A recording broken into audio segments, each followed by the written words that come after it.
এই বিজন সুজন, তোরা সব খেতে বসে যা, আমি কিন্তু খাবার বাড়ছি। হ্যাঁ গো, শুনছো? তুমিও বসে পড়ো, সবাইকে একসাথে দিয়ে দেব।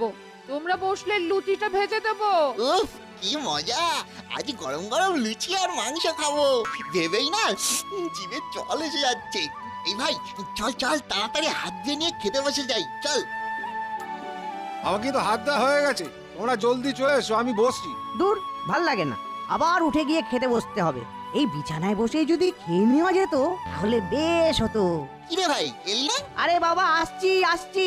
এত আলসেমি করা ভালো নয় বিজন, বড় হলে তখন কিন্তু বিপদে পড়বে। ঠিক বলেছো, তা ওকে একটু বোঝাও দেখি। দিন দিন ওর কুঁড়েমি বেড়েই চলেছে, রোজ স্কুলে পর্যন্ত যেতে চায় না। সারা দিন বাড়িতে শুয়ে ঘুমোচ্ছে, আর ঘুম থেকে উঠে খাচ্ছে আবার ঘুমোচ্ছে। স্কুলে গিয়ে কি এমন হাতি ঘোড়া হবে? আমাদের তো আর কোনো অভাব নেই যে খেটে খেতে হবে। কি রে, এ আবার কি কথা? তোদের বাবা দিন রাত মাঠে গিয়ে চাষবাস করে, পরিশ্রম করে বলেই না আমাদের অভাব নেই। কাজ না করলে রোজগার করবে কি করে? তোমার দাদা সুজনকে দেখো, স্কুল থেকে এসে প্রায় দিনই আমার খাবার নিয়ে মাঠে যায়, আমাকে চাষের জন্য সাহায্য করে। আহা, বাবা মা দুজন তো এখনো ছোট, আর একটু বড় হলে ও ঠিক এসব বুঝে যাবে। এখন ওকে আগে খেতে দাও। দেখো না, দেখো ওর ঘুম পেয়ে গেছে। হ্যাঁ, তার বলতে।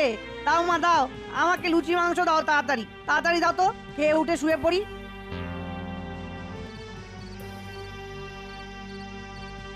আরে কই গো, আমার পানটা দিলে না? হ্যাঁ হ্যাঁ, এই দিচ্ছি। এই আর অনেক বস্তা ওই ধান শহরে বিক্রি করতে যেতে হবে, বুঝলে? ওই সকাল সকাল রওনা না দিলে ফিরতে সন্ধে গড়িয়ে রাত হয়ে যাবে। তাই একটা চিন্তা হচ্ছে গিন্নি, ওই কালকে আনাজের ক্ষেতের ওই জল সেচা হবে না সারাদিন, সবজিগুলো নষ্ট না হয়ে যায়। ও তুমি ভেবো না, তোমার সবজির কোনো ক্ষতি হবে না, সব ঠিক থাকবে। কিভাবে? তোমার বড় ছেলে আমাকে আগেই বলে রেখেছে, সে কাল সকালে তোমার সাথেই রুটি গুড় খেয়ে বেরিয়ে যাবে। তুমি শহরে যাবে, আর সে যাবে আনাজ খেতে জল সেচতে। তাই নাকি? আমাদের কি ভাগ্য ভালো বলো দেখি গিন্নি। আমাদের ছেলে এই বয়সে কত সমঝদার হয়ে উঠেছে, বাবা মায়ের সুবিধা অসুবিধা বলার আগেই ঠিক বুঝে যাচ্ছে। সে ঠিক, সুজন আমাদের বড়ই ভালো ছেলে, তবে আমার চিন্তা ছোট ছেলেটাকে নিয়ে গো। কেন, সে আবার কি করলো? কিছু করলে তো হতোই, কিছু তো করতে চায় না, শুধু শুয়ে বসে আর বন্ধুদের সাথে খেলাধুলো করে দিন কাটায়, পড়াশোনাটা অবধি করে না। কি যে হবে কে জানে। অত ভেবো না গিন্নি, আর একটু বড় হলে নিশ্চয়ই শুধরে যাবে। গেলেই ভালো, আমরা তো আর চিরকাল থাকবো না।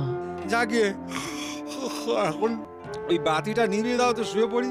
কাল অনেক ভোরে উঠতে হবে তো, সারাদিন অনেক কাজ আছে। হ্যাঁ হ্যাঁ হ্যাঁ, যাই যাই।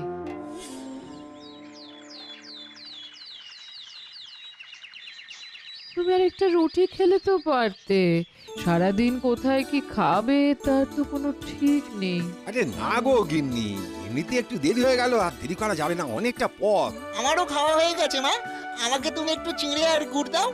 আমিও বাবার সাথে বেরিয়ে যাই, রোদ চড়ে যাওয়ার আগে ক্ষেতের কাজ শুরু করতে হবে। হ্যাঁ বাবা দি, এই নাও, সময় মতো সব খেয়ে নিও। মা, আমি আসছি, বিজনকে ঘুম থেকে ডেকে দিও, না হলে ও স্কুলে যেতে দেরি হয়ে যাবে কিন্তু। দুকা দুকা দুকা দুকা, সাবধানে যেও। হ্যাঁ, সাবধানে যেও। আরে এই বিজন, ঘুম ভাঙলো তোর? বিজন,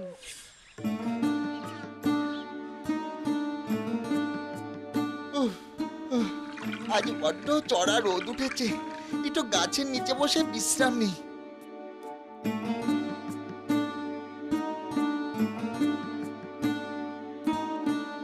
ভাই, এই ভাই, কি হয়েছে?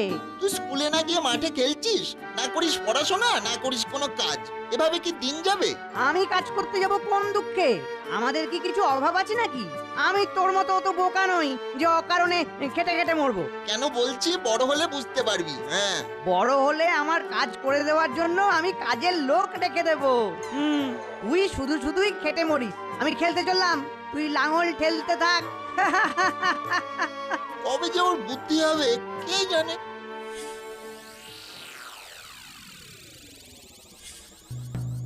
গ্রামের সমস্ত বিবাহযোগ্য ছেলের জন্য একটি আনন্দ সংবাদ। আমাদের জমিদার বাবুর বিশেষ ইচ্ছা তিনি তার একমাত্র কন্যা মণিমালার সাথে এই গ্রামেরই কোনো যোগ্য পাত্রের বিবাহ দেবেন, তবে তার একটি শর্ত আছে। ইচ্ছুক পাত্রেরা আগামীকাল সকালে জমিদার বাবুর দরবারে হাজির হবে।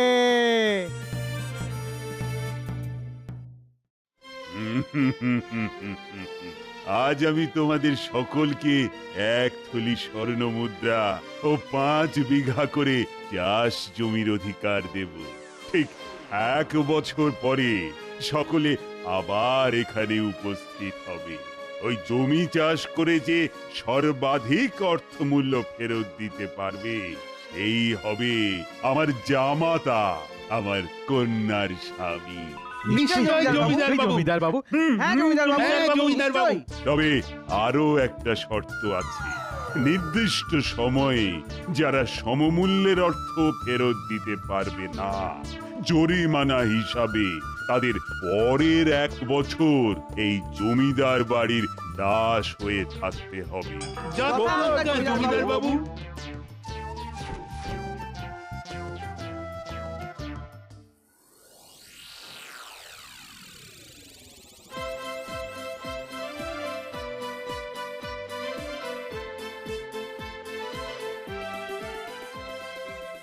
একসাথে 1 থলি মুদ্রা এই প্রথম হাতে পেলাম।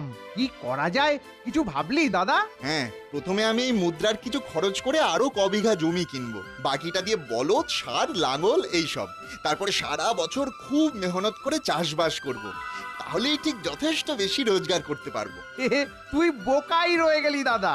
আমি কি করব জানিস? কি করবি? এই মুদ্রার অর্ধেক দিয়ে গ্রামের 4 জন চাষিকে আমার জমিটায় চাষ করার জন্য বরাদ দেব। তারা আগামী 1 বছর আমার জমিতে খেটে চাষ করে আমাকে অনেক অনেক বেশি অর্থ ফেরত দেবে, বুঝলি? আর মুদ্রার বাকি অর্ধেক? ওটা দিয়ে এই 1 বছর আমি ফুর্তি করব।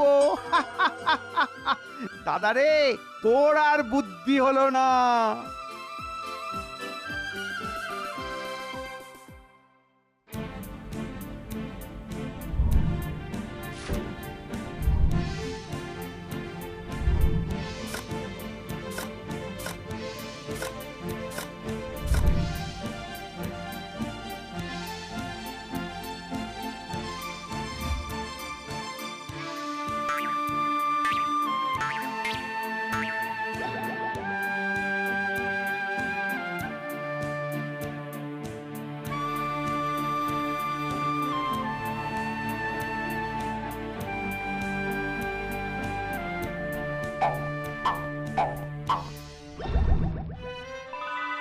অনেক পরিশ্রম করে এই অর্থ অর্জন করেছি, এর পুরস্কার নিশ্চয়ই আমি পাবো। তাই বুঝি? দাঁড়া দাঁড়া, আমি আগে আমার চাষিদের কাছ থেকে ঘুরে আসি, তারপর একসাথেই না হয় জমিদার বাড়ি যাব। বেশ, তো তাড়াতাড়ি আসিস ভাই। আর কি বলবো ভাই, জমিতে জল জমে সব গাছের গোড়া পচে গিয়ে এত লোকসান যে হলো যে কি বলবো। কি করেছে গাছে পোকা লাগলো কে জানে। সব ফসল নষ্ট হয়ে গেল, সব ফসল। পারলে কি আর তোমায় দিতাম না ভাই? এবছর হাটে আনাজ তেমন বিক্রি হয়নি, আমারই বরং দেনা হয়ে গেছে। হ্যাঁ, সে কি? হায় হায় হায় হায় হায়, আমি দাদার মতো যদি নিজে একটু পরিশ্রম করতাম তাহলে আজ আমাকে এই বিপদে পড়তে হতো না গো।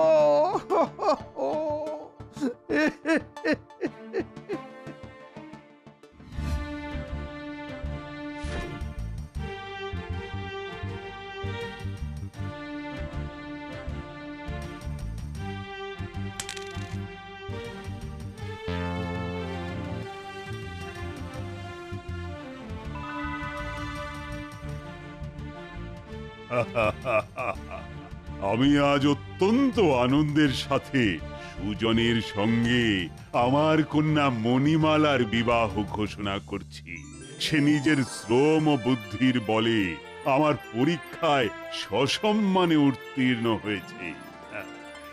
আমার কন্যার জন্য আমি তো এমন বিচক্ষণ ও পরিশ্রমী পাত্রই খোঁজ করেছিলাম। সাধু, সাধু। আর শর্ত পূরণ করতে না পারার জন্য বিজন আগামী 1 বছর সুজনের খাস অনুচর হিসেবে কাজ করবে।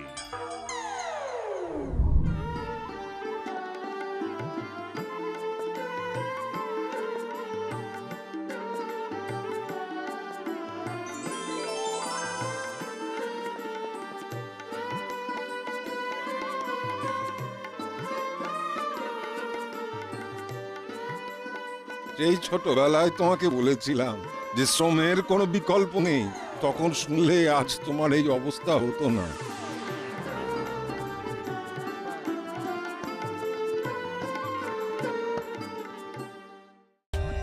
For more updates, subscribe to our channel, click the show links and enjoy watching the videos.